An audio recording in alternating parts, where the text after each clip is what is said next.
So we've got the big name hanging over today's episode of Candy Crush. Tell us about the origins. Well, if we go across to the UK, that search for equity is still really difficult. The whole notion of raising money for a startup is full of all sorts of pitfalls. And everyone thinks that having a big pot of money is going to fix all their problems. It doesn't. How would you explain what happened with Derby County? We got hit badly by COVID. I made mistakes. I lacked the patience. Would you want to start a business today?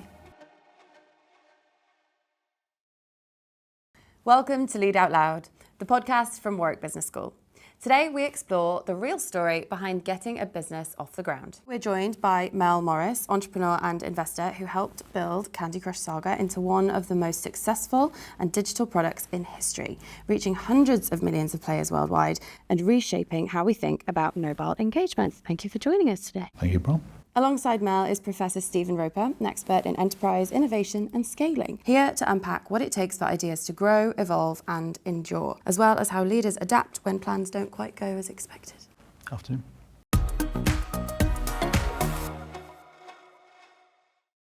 We're going to kick things off today with our rapid resume. So these are 12 quickfire questions to get to know you both a little bit better. So I'll ask the question and look to you, Mel. And you can give us an answer. And then I'll look to you, Stephen, and the same question will apply, okay? That's fine. Right, Mel, let's start with you. Tea or coffee? Tea. Coffee. Emails or phone calls? Phone calls. Always emails. Working from home or in the office? Office. Probably on a train. Standing desk or sitting? Standing. Sitting for me. Time for breakfast or on the go? On the go. I don't eat breakfast. Messy desk or organised? Messier than I'd like to admit. Mine too, I'm afraid, sorry. Early bird or night owl? Both. Early. Planner or go with the flow? Go with the flow. Control the flow. Cheat. Okay, taking a risk or playing it safe? Taking a risk. Taking a risk. Biggest role model? Steve Jobs. Graham Gudgeon, who is a former mentor of mine.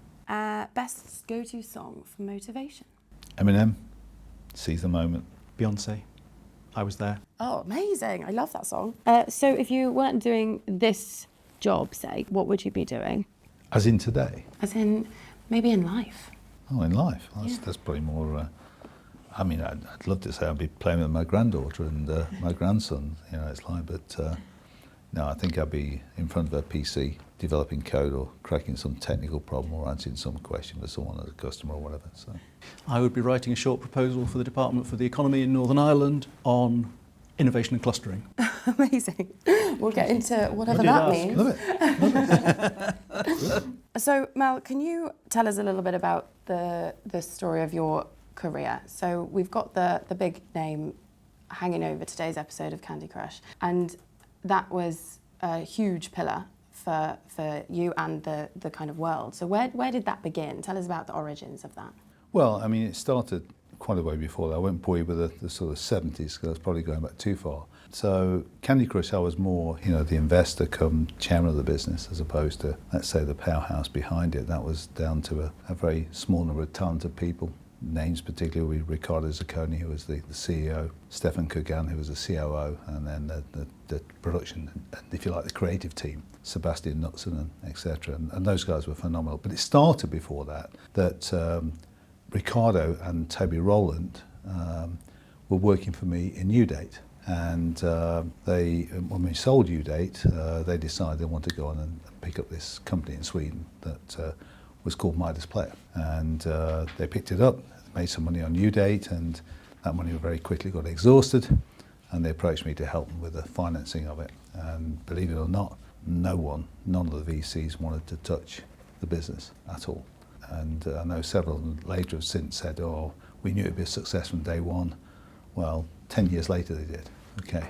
So it was running out of money towards the end of the year in 2003, and the only option was I either provided the finance or it's going to disappear. And the journey after that was phenomenal. It wasn't an overnight success. It was a mature startup. It was a profitable business, but it basically created a business model around Candy Crush that was, in my opinion, the secret of its success. Several things, very simple. It needed a game that was going to last forever. It became a saga. Okay. It needed a game that wasn't something that would be over quickly. It needed to be a league. It needed to have people who would play in the league. That would be your friends and the people you would later compete against. So the business model was, you can play the game for free, You run out of lives, you can wait an inordinate amount of time, 4 or 5 years or whatever, or you can invite someone to come along, or you can pay. And around 3% or so of the people ever paid. And that was the story behind Candy Crush. So that, I think, is probably the main point of where your story started to gain some traction. Take us then back a little bit further. So tell us about uDate, where that came from. Well, it's all part of a journey. I have a phrase which says it's all connected. So winding back, so uDate was a startup in the internet dating space. It began with a colleague of mine who said, he wanted to start a conventional dating agency because he wanted to meet some nice lady. And I said, I've no interest in starting a conventional dating agency, but why don't we try and do an internet one? Which we did. And we had started the business trading. It was doing very small things. We looked to raise finance. We got an offer on the table to finance us and take us public. And the market busted, the bubble busted, 2000, the internet completely went crazy and went pop. So we couldn't raise the money that we were looking to raise. So we managed to shake ourselves down and go and raise $7.5 million. Sounds like a lot, but our competitors were raising 200 and 300 million. So we were the least financed of the, if you like, the sort of promising startups in internet dating.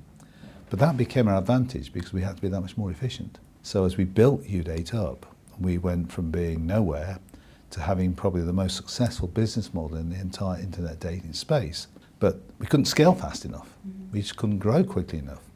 So we were about to run out of money, and I had my COO and my CFO come and see me and said, we've got about $1 million left. It'll probably last us about a month to 6 weeks. If we really batten down the hatches, we could manage for 4 or 5 months. I said, well, let me just replay those options.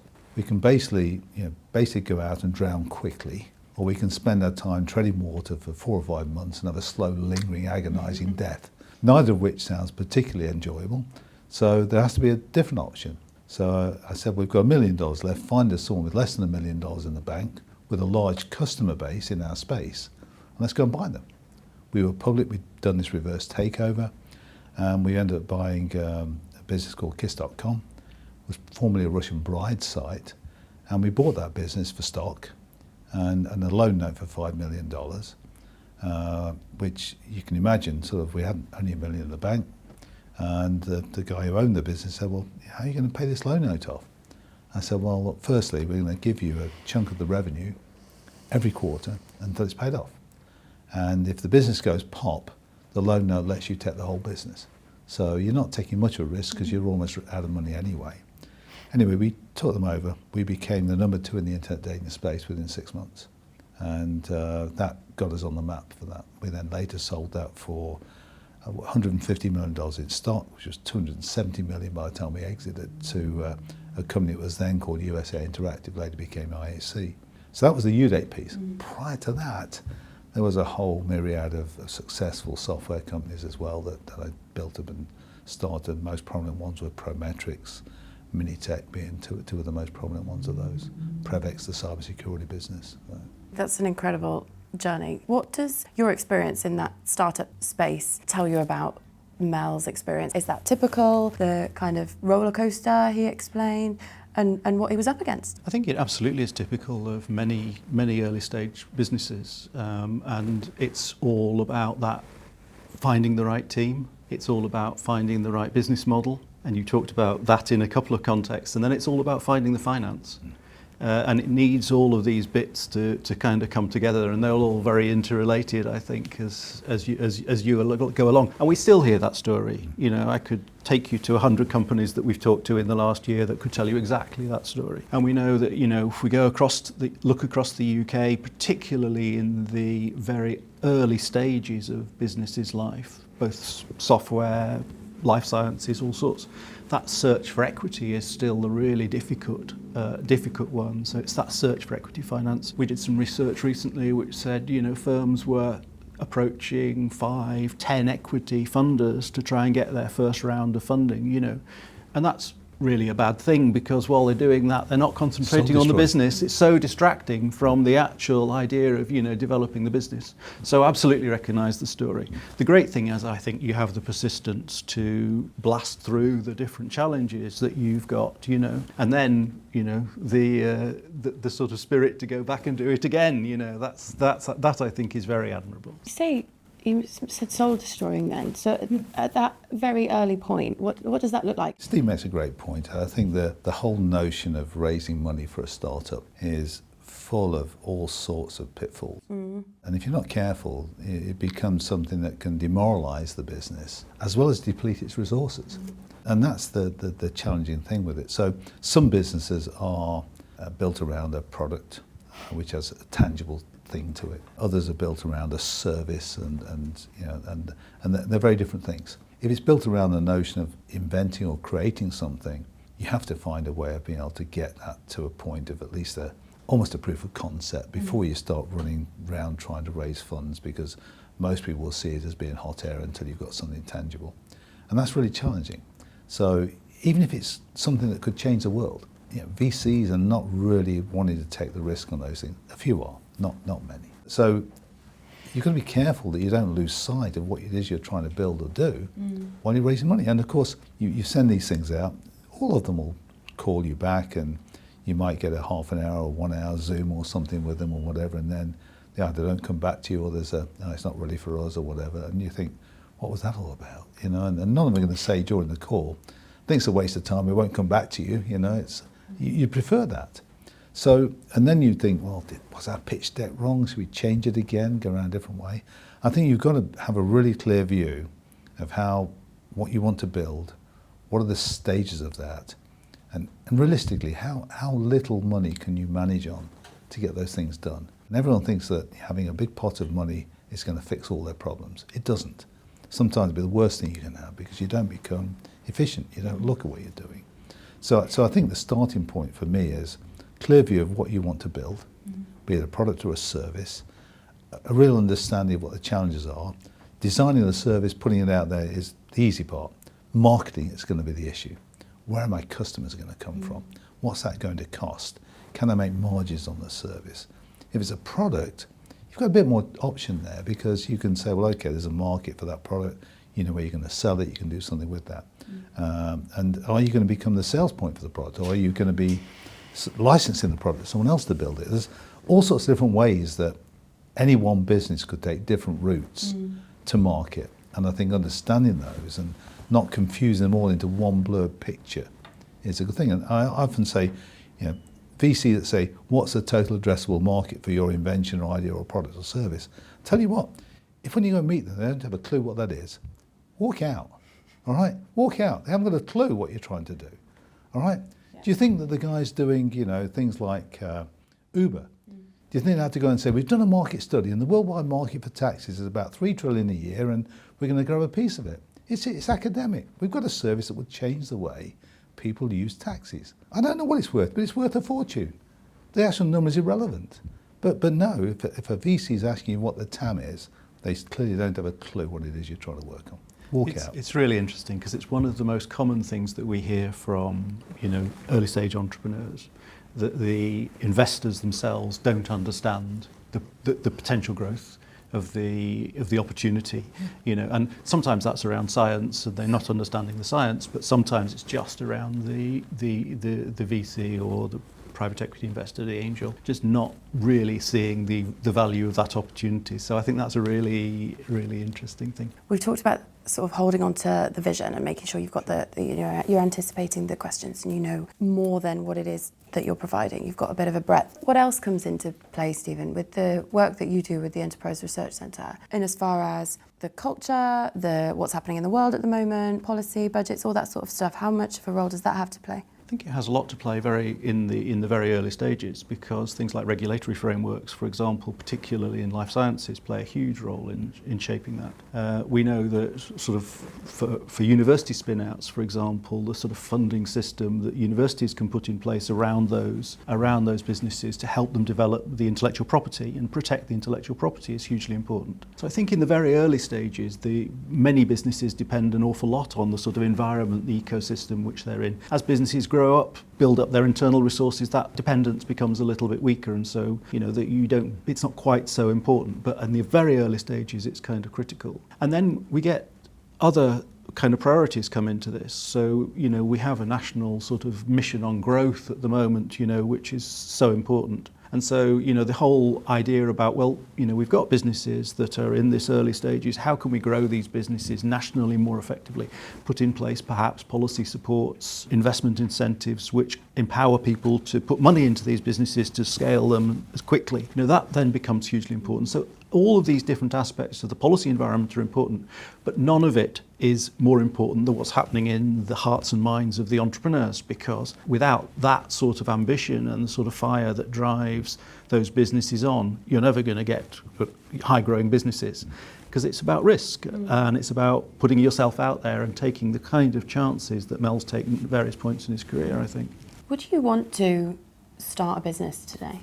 Absolutely. I don't think there's ever been a better time. And just reflecting what Stephen said there, if I went through successful businesses, Minitech, Prometrics, Prevx, uDate, what became Candy Crush or King, none of them had the benefit of early stage VC funding. None of them had a seed round. None of them had a VC, in the early stages. Any support from VCs or PE only came after they were profitable businesses. And now I sort of give up. I had some recent run-ins on some of those things recently, and I'll find other ways of doing things. So I think it's important to understand, that funding a business, getting it off the ground, takes many forms. But if you waste too much time obsessing over where you're going to get the money from, you'll run out of the money you've got while you're doing that, and that's a big risk. And it's such a distraction from the actual business of the developing the business, isn't it? That's what I often feel about the kind of current UK context, particularly around equity. Sometimes you see companies seeking debt as well, from loans from banks, and so again, just a distraction from the business of doing business, really. Yeah, and so thinking about the leadership theme, the reason we're all here, how do you make sure that you've got the right people around you and you're bringing them on the same journey as your vision is taking you? How does that balance work? I think finding good people is always a challenge, whether you're a startup or a mature business. I think that the challenges are huge. The things I think that people often tend to get wrong will be that, particularly if it's a service business, they'll probably think that they need a head of sales.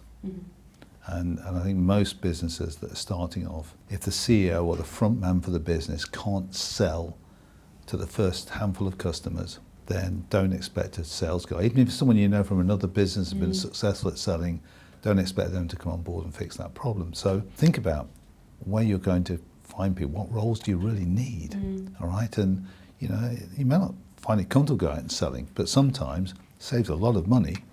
And you don't have that disconnect between the product and service and the salesperson. You're the expert on what you're building. Go out and push that. Go out and put that in front of people and see how they react to it. And if it's not working for you, it probably wouldn't work for the sales guy either, by the way. So I think finding the right balance of people and not hiring them too soon, I think is important. And I also believe in startups. Don't go trying to look for the guys from Google or Amazon or AWS or these companies or OpenAI. You won't be able to afford them, all right? And the ones you can afford aren't the ones you want, all right? Go and find the hungry people who want to work alongside you, prepared to work for relatively small pay and maybe a stake in the business, all right, by way of options or whatever, and take them on the journey with you. Make sure that, if it is successful, they're going to benefit by it. And as you start to get some success under your belt, make sure they reward them with the pay as well. So it's okay starting a startup for small funds, but if you're suddenly making profits, it's not fair to continue to say that's the only way you're going to get paid. Let's try and find ways to incent people. So finding the right mix of people, finding at the right time, not hiring people too soon, I think are really key. And I still think that to a degree, be wary of, I've got a friend who knows someone who does this, all right? Straight away you're starting from, how'd you get on with them? You know, did you like them? And there's all this pressure to hire them. And if they don't work out, don't tell them they're rubbish because, you know, so-and-so introduced them to me or whatever. So be very careful about a friend of a friend sort of scenario. Or family members as well can be the same issue. So it's really, really an interesting one, Mel. I think that the role of the business leader in selling, because we've done quite a lot of work on German Mittelstand companies, you know, these kind of cohort of mostly engineering companies in Germany. But the key thing about those companies is the leaders of those companies, they tend to be engineers by background, so they understand the technical aspects of it, but they're so close to the customers. You know, they spend their lives on a plane and they know those customers intimately. And the customers then come back to them because they have that personal relationship as well as the sort of, you know, deep business relationship. So I think that's a really, you know, it's a hallmark for me of many of the more successful smaller companies that I come to, that close relationship between the leadership and the key customers. No, it's really interesting, isn't it? Because are there certain types of people then who, not just family members and friend of a friend, but in their traits that you would be reluctant to have around you if you were in that position again? You know, when you're getting the team, are there certain personality traits that don't work out? I like to think if you're hiring people that have, let's say, a very intellectual aspect to the business, okay? If you're hiring those sort of people, I have a saying which says that ultimately you want to hire really good people, probably that are smarter than you in that particular role, and they'll answer back, but also know when it's time to say, okay, we've debated it, but we're going to do this. And therefore won't actually continue to hold the torch for their idea if it wasn't theirs that's being moved on. So I think that's one thing.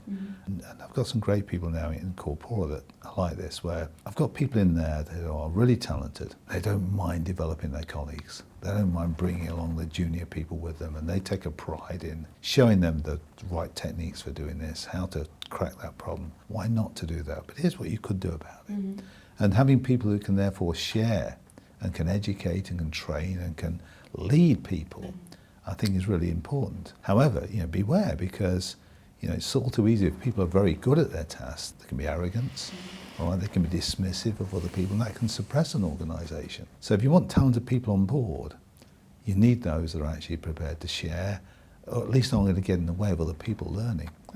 Hopefully those that can help develop. And that's probably the biggest one. Some of the people I've had the most problems with have been some of the most talented people. Right. All right, and sometimes they think that they're the powerhouse in the business, and therefore they're not paid enough, and you know they should deserve more or whatever. And while those things are going on, the business is suffering. All right, and often you find when they move on, even if they were talented, the business is more harmonious without them. And you soon find that you can replace the talent as well. So you want people who fit in. You want people who are prepared to pull people along, and also hold people to account sometimes, because you're not always around in the business. And I think culture, I mean, King was very important to me. The culture of the business was a major part of why it was successful. And I remember at one point we were hiring 30 people a month, you know, and we'd only got like 300 or 400. So 30 people was a lot of people. And I remember saying to Ricardo, 3 months from now, most of the people hiring people will have only been here 3 months.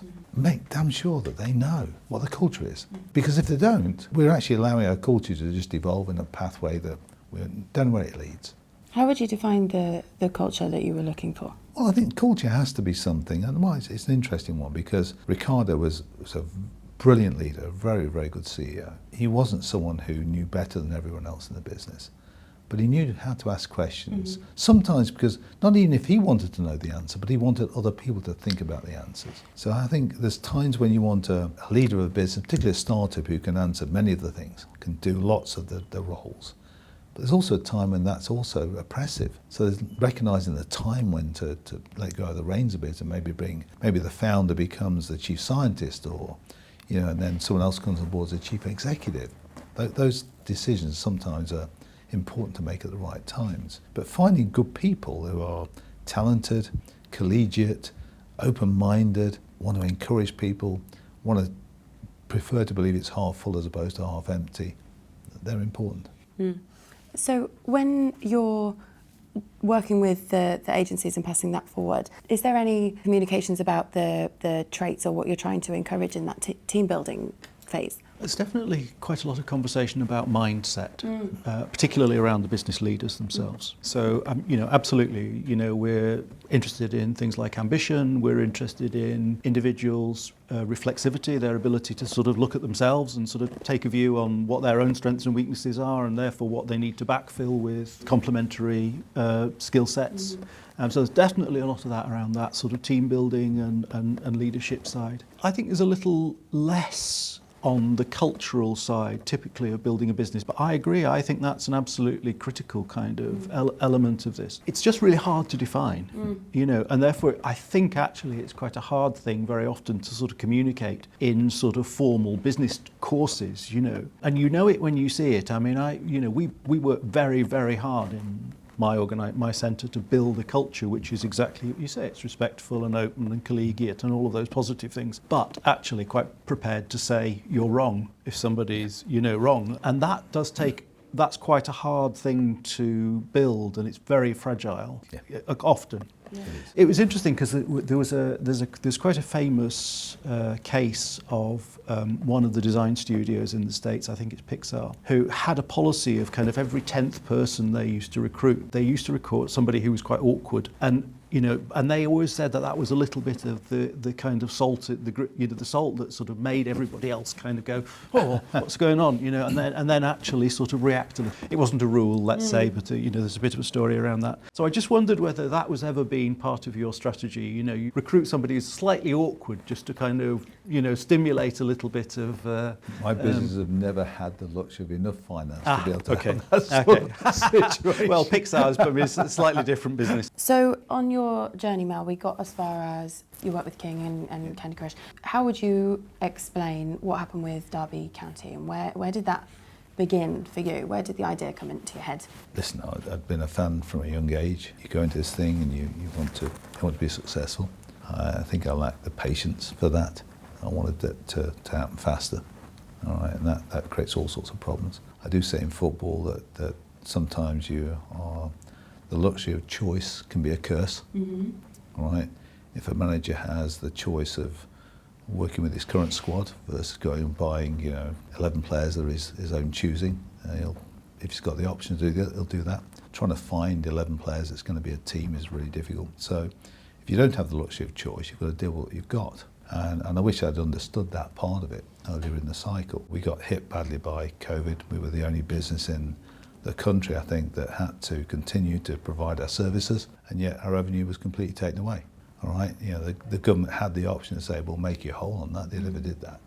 So we had to forfeit 20 million or so of revenue, all right, while we continued to put on games week in, week out. And that was the final straw. So it was difficult, but listen, I made mistakes. There's things that I wish I'd not done, things I wish I had done. They're all things, but to a degree, listen, I felt that we had several times when we could have pulled off a promotion. Things would have been different if we had. We didn't. At the end of the day, I'm sorry the fans didn't see that happen, and I'm sorry that it ended the way it did. But I think it's one of those things that it's difficult to explain to people the contrast between a football club, which isn't a meritocracy. You don't get fired for not doing your job. All right, that doesn't happen in football. It does in business. Okay, so it's a very different environment. So listen, I think the fans are probably glad I'm out of it. I'm glad I'm out of it as well. So. But as far as the lessons and how different those environments are, is there anything that does translate back and forward? Listen, I think finding good people is still as challenging. Probably never more so than in sporting areas. It's very difficult. It's also, talk about fit. Someone can be a fantastic player in Team A, goes to Team B, and also he can't kick a ball. Why does that happen? Well, maybe the manager doesn't have the same style of play. Maybe he doesn't like the environment. There's all sorts of emotional factors that affect the game in sports, that you don't have quite the same challenge in business. And sport has risks, big risks, financial, but as well as other risks as well. And so people say it's not about luck, it is about luck. A player goes and gets injured, that's bad luck, All right, you can't legislate for that. It may happen to your best player. Probably more likely to happen to your best striker than it is to anyone else, because they're going to get clobbered most of the time. So, but the things we've said about culture, about finding good people, they're the same. Yeah, no, I think you might be right there. I just speeding through then because I'm really keen to touch on the work you're doing now. And it does feel as though from uDate to King to the current organisation, you've always been in spaces that feel quite sort of ahead of the curve. Tell us a little bit about what that space looks like for you today. Well, I mean, the whole AI space is really exciting, and it doesn't matter who you look at. I've been, a big fan of, the big players in that space for a while. I think that, the work that Google originally did to kick off a lot of the work that happens today in this, OpenAI then of course launched ChatGPT. It changed the world in many ways. We're now using ChatGPT to get a recipe on a cheese flan, which we could have found online for far less money and time. But the products are fantastic, and they have their weaknesses, they have their problems. So we were looking at slightly different challenges, and that was, how do we actually understand the massive amount of information across many, many facets of life, different silos of science, from physics, chemistry, biology, nature, you name it. And what we wanted to be able to do is to be able to extract from that knowledge bank a view of the net unique information about a topical question. And that's a very different thing than search has ever done. It's a very different thing to what AI with models currently does today. But we built that. And and then when we started to look at how we provide that service to customers, our views have changed dramatically over the course of the last 18 months. Initially we thought, well, should we go down the same path as ChatGPT or Perplexity and these guys, launching a subscriber, a consumer product? No, ChatGPT had messed that up for everyone, because they'd allow people to put in almost ridiculous questions. So if you put a system up competing against those, people will say, how do I build the best cheese flan in the world? We could have answered that. We probably wouldn't have given quite such a flowery answer as ChatGPT. So we would never stand out from the crowd with that. So we said, we're not going to do a subscriber version. We then thought about businesses. And we said, well, we don't really want to build a big biz dev team to go and market that. So where we ended up was to work with a small number of startups who had no money, couldn't pay us anything. They have no money. So we said, well, we'll provide our services, we'll provide our product access to our technology free of charge. We just want a small percentage of the business, single-digit percentage bit of the business. And we'll even buy that by way of options. So we'll pay a going price for those, and we'll live or die on the value creation we can help you build in the business. And we'll help you raise money, we'll help you do all those other things as well. So we now only provide our solution around an accelerator program aimed at startup businesses who have ambitious, game-changing ideas, things that move the dial, things that can change the world in big ways. And we're not interested in someone who's trying to produce a new type of training issue. That's not for us particularly. But some of the things we're working on, which includes companies trying to do drug development, companies trying to do advanced material science, to do advanced electronics, at the fringe edge, at the frontier edge of physics and science, is where we've ended up. So back to your question, I speak to our customers frequently. There's a small number of them. Our business isn't bankable with a VC. We're building up a stock of small stakes in very interesting businesses. And over the long term, our business will be worth a fortune on the back of those stakes. And we're happy to be patient and do those. But it also means that our technology is not democratized. So we don't have 50 companies trying to do the same thing with it. We're actually banking on, we can do things that are special. We're going to do that in places where we think there's a real impact. And we're getting the feedback from people which says that what we're providing is different. It's allowing them to push the frontiers. And so that's really gratifying for us. And we've got a great relationship with all of them. So. That must speak directly to the space that you're in. It does in two very direct senses. I mean, firstly, around the power of AI as a tool of innovation as much as anything else, which I think is hugely important. We talk about innovating AI products, but actually the role of AI itself in driving innovation more quickly is, and reshaping that whole innovation process about how we think about developing new products and services. Hugely important, and drug discovery is a classic kind of illustration of that. But then also I think the way that creative businesses are building these intersections and little ecosystems, which is essentially what you're doing. Yep, You it built is. a development ecosystem around your company and around that technology. And we do see that other places, but it's really very exciting when it happens. And it creates not just a unique asset for the business, which is at the heart of it, but also a unique resource that those smaller companies can draw on. They're taking advantage of that proprietary technology to empower their companies. And so that's a really powerful sort of USP for those companies, something which their competitors won't have access to. So, it's a very powerful sort of business model in that sense, I think.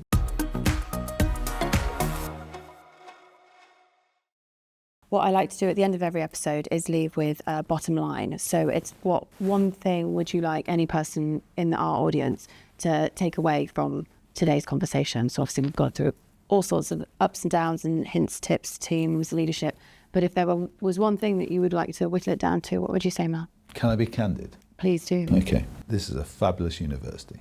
Okay. And I've had the pleasure of spending more and more time here, which has been fantastic. But what strikes me often is that the academic world still has this siloed mentality, and it constrains what we can do. AI is a way of liberating that thinking, to think cross-silo, to think about different angles. And I think also, I've just seen one project earlier, which I won't mention, but it was a great project. And the guys had done some great work with AI. And the things that they'd done which added value to the project were fantastic. But they spent a lot of time trying to find data sources to be able to test some of their additional thoughts and ideas. And I'm saying, wow, I've got a business. And I said, do you mind if you stop the presentation? I'll get someone else on the phone. I have another business on the phone and said, you have a load of data. These guys have a load of ideas around AI they could do with this thing here. Would you trade some element of your data, maybe for the West Midlands, in return for access to some of this research? Building, and I know Warwick is trying hard to build those things, but I think sometimes it's not just down to the university, it's down to the individuals. So my point is, be open-minded, don't be put off too quickly. If you've got some idea, it could be a piece of science or whatever, and your tutor, your lecturer disagrees with it, he may be wrong, okay? May not be the time to debate it, okay, but you certainly should not be suppressed by the fact that convention, particularly in an academic sense, if we always did things just based on convention, we'd never move forward. And we have to get to the point where actually doing things on a frontier basis means that most of the things that have value, most of the convention will disagree with. So push past that point. Don't be put off by someone who looks like more experience and knowledge saying that can't be done. That just makes it more valuable, not less. That's a good point. I suppose I would say life's always a little bit more fun on the edge than 2 feet behind the edge. And so that's probably where I would encourage people to go to. But I think perseverance is also a hugely important element of this. Mm-hmm. If you think you've got something valuable, then actually sticking in there, and when people tell you they're not going to back it, have the confidence to stay with it. Great. Well, thank you both again for your time today. It's really enjoyed our chat. And you can stream every episode of Lead Out Loud wherever you get your podcasts. Thanks for watching. If you enjoyed the conversation, why not subscribe over here to get all the best content from Warwick Business School? And don't forget to catch up on every episode of Lead Out Loud over here.